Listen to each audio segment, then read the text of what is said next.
Record-setting inflation is on the rise in California, and how will it impact your holiday spendings? How can you save big on your Thanksgiving dinner? And how can you cook up something special with such cheap ingredients? All of that is in this special edition of Canyons News. With news from across the Santa Clarita Valley, this is Canyons News. Hello everyone, and welcome to this special edition of Canyons News. I'm Natalie Dodds. Thanksgiving is inching ever closer, and although the air is getting colder and prices are heating up for people in Santa Clarita, Jeff Lozick shows us how inflation is going to impact your holiday spendings. Feeling a little bit short on dough, shoppers racing down the aisles are noticing prices are higher than last year. And with the leaves turning brown, a sign autumn and Thanksgiving are on the way. The holiday bringing family and friends together for the first time in 2 years with no COVID restrictions. But there seems to be another uninvited guest coming to ruin the party this year. Inflation. It's prices, the general price level, that's mean the price of all goods and services going up, or the general price level not going down as much as it should. And that puts upward pressure on prices, that decreases the value of the dollar, and then people are not able to buy as much, and that causes a recession. And this is what is happening right now. So what does all this mean for consumers looking for a Thanksgiving meal? Last year, prices believed to be for an average Thanksgiving dinner to be about $53. Now, according to a Wells Fargo analyst monitoring inflation, they now believe that that price could increase as much as by 23% this year. Leaving consumers with the question is, what can be done to help? Today I'd like to speak about my top economic priority, fighting inflation. In response, the Biden administration passed the Inflation Reduction Act, but it seems to be having little effect. The Biden administration added $4.7 trillion to the money supply by mailing it out. That money was spent, and that immediately put upward pressure on prices. That's inflation. The solution is to keep the money supply constant. You made a mistake, and then you need time to work it out. So it seems for consumers, the only hope is to wait out the clock, hoping to dodge the burn as the holidays quickly approach.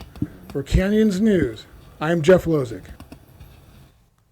Thanks, Jeff. We've seen that prices are rising, but this doesn't mean the holiday season needs to be stressful on your wallet. In the Santa Clarita Valley, a number of food banks, pantries, and nonprofits are striving to provide affordable groceries for residents. We're joined in the studio by Bradley Gross of the Santa Clarita Grocery to learn more. Bradley, thank you for coming in. If you want to tell us more about the Santa Clarita Grocery and what it is. Sure. Santa Clarita Grocery is 4 years old, and it's an all-volunteer organization that provides 1 week worth of groceries for all of our guests that show up. And we distribute groceries 3 times a week on Monday evening, Wednesday evening, and Saturday morning. And so if you're in need of groceries, you'll have a fridge full. For any of you COC students, it'll be home for Thanksgiving here without your family. That's the place to go. The business model is we ask to make a contribution to pay our warehouse bill and the light bills. Other than that, if you can't make a contribution, you're still good to go with a week's worth of groceries.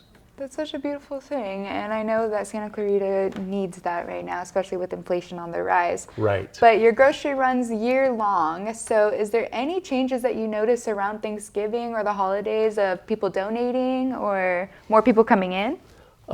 We get, the numbers do go up during holidays when people are in need. But it's as I said, being volunteer, we do take donations. That's how we survive. Both food donations or any type of monetary donations people would want to do. But again, really, it's a beautiful service for our community, and it's a joy to do that. And I'm speaking on behalf of a stellar group of volunteers that really know how to give back to our city. And then how do the volunteers that want to sign up, how can they sign up for? That's a great question. You call the warehouse. The number is 661-425-7575. Again, that's 661-425-7575. And you leave your name, and Jill, our stellar community outreach volunteer, will call you back and put you on the schedule for what's best for your situation. That's awesome. And I hope that you get a lot of people from the community coming to support you and also accept donations if they need it, because you are a home away from home. Thank you, thank you. No, thank you, Bradley. That's a wrap up on this interview. Once again, thank you for coming on in, Bradley. And when we return from the break, we see how students can receive help on campus. We talk to one of CSC's culinary professors, and we demonstrate an easy recipe for one of America's favorite holiday desserts. In a home fire, can your family safely escape in 2 minutes? I heard my oldest son holler for mommy, and all I could see was smoke. The boys, we never really worked with them, I guess, on telling them what to do if there's a fire. We lost our child. We lost everything. Make sure you can safely escape a fire. Practice your 2-minute drill. Test your smoke alarms monthly. Make your plan today.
Welcome back to Canyons News.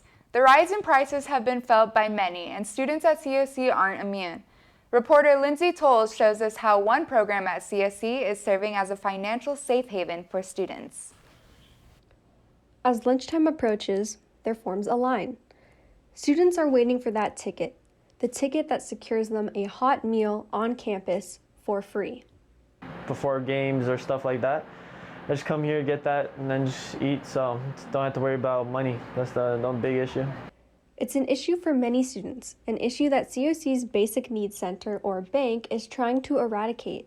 Basic Needs Center is a program that's set up to remove all of the barriers that are impacting a student's ability to either stay in school or come to school. Since I'm a person that commutes from Antelope Valley, kind of need services out here to help me. What began as a food pantry on campus has grown to provide students with free resources, from food and gas money to toiletries and clothing. They have clothes for us when we need, and yeah, food is the biggest thing. I know that a lot of us athletes eat here in the cafeteria. For many, the bank, located in the same building as the cafeteria, is a much-needed sigh of relief on campus. At the beginning, it might be a little bit nerve-wracking, standing in line and, asking for help, but getting help is probably the best thing to do, especially, being as an adult, just starting off in your life. Getting help is a really good way to, do that. And I think that if we can take away one stress they have that day of maybe even just being able to get a hot meal, there often is fresh produce and bread from Panera outside that students can just grab. The bank is open to all students and is working hard to bounce back from the pandemic as students do the same. Now, especially because of COVID, there's a lot of other barriers, and so students really need the help and the motivation to come back to school. For Canyons News, I'm Lindsay Tolles. Thank you, Lindsay. While the bank is providing necessities for students to take home, it may seem a bit overwhelming when it comes to putting their ingredients to good use. Now we're joined live in the studio with our COC's Institute for Culinary Education chef, Cindy Swanke. First off, thank you for coming in. Of course, my pleasure. If you can start off by saying what the IQ program is. Okay, so it's culinary education. That's what IQ stands for. And we train people who want to be chefs or in the hospitality industry. We have a culinary arts degree, we have a baking and pastry degree, and we also have a wine certificate. So if anybody wanted to be in the wine industry, we offer that as well. Nice. So, yeah, it's pretty cool. We have an $8 million facility, 5 kitchens. So it's really nice on campus. And our students don't go hungry. I love that. They eat whatever they make, so it's really great. I love that. Yeah. And as a culinary queen, I want to know, what's a good recipe for Thanksgiving that's on a budget in your opinion? So some of the good ones, you know, the bank has such great resources and they do have fresh produce. So a great thing is take a can of corn, heat it up and add a little bit of thyme, add a little bit of feta cheese, and there you have a nice side dish. Can of green beans, heat up the can of green beans, add a little bit of toasted almonds, and there you have green bean almondine. So super simple stuff that's at the bank that you can just whip up really quick. Oh my gosh. And for any student that wants, you know, says, hey, I have some cauliflower and carrots, and they want to come over and ask one of us chefs over at IQ, they're more than welcome to during the holidays. Awesome. Yeah. And then how do you balance cooking meals compared to like the price of cooking meals at the grocery store? So like the price difference on inflation, what do you think is like more appropriate, going out to eat or spending money on groceries? Right. Well, you know, it's kind of hard now because it's kind of a 1-for-1, right? True. So, you know, if you know how to cook and you're, you know, a pretty good cook, I would say cook at home. It's always fresher ingredients sometimes. Going out to eat, you're going to have a lot of people there and, you know, you're going to be eating with other people. And so, you know, it's a toss-up these days. It really is. I love that. Yeah. Is there anything else you would like to mention about the IQ program? Yeah, so we serve a Thanksgiving family meal for all of our culinary students. So we have this huge long table. We have about 100 students right now at this time.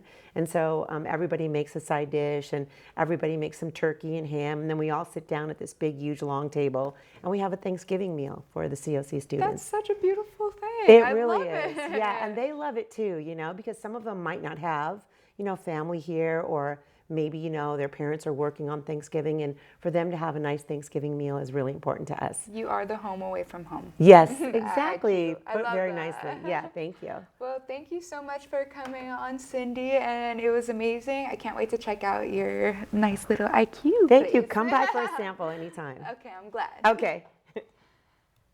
After learning from Professor Swanky, our very own Leo Hernandez cooked up a little something special for us, and he is now going to show you how to make one of America's favorite spice-filled desserts. Leo, what are you preparing for us?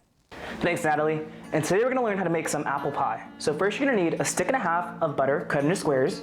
You're going to need 2.5 cups of all-purpose flour. You're going to need 1 egg separated from its egg yolk and egg white. Beat the egg white until frothy. You're going to need 1 tablespoon of salt, about 8 tablespoons of ice water, and you're gonna need 2/3 cup of evaporated milk and 2 jars of your favorite pie filling.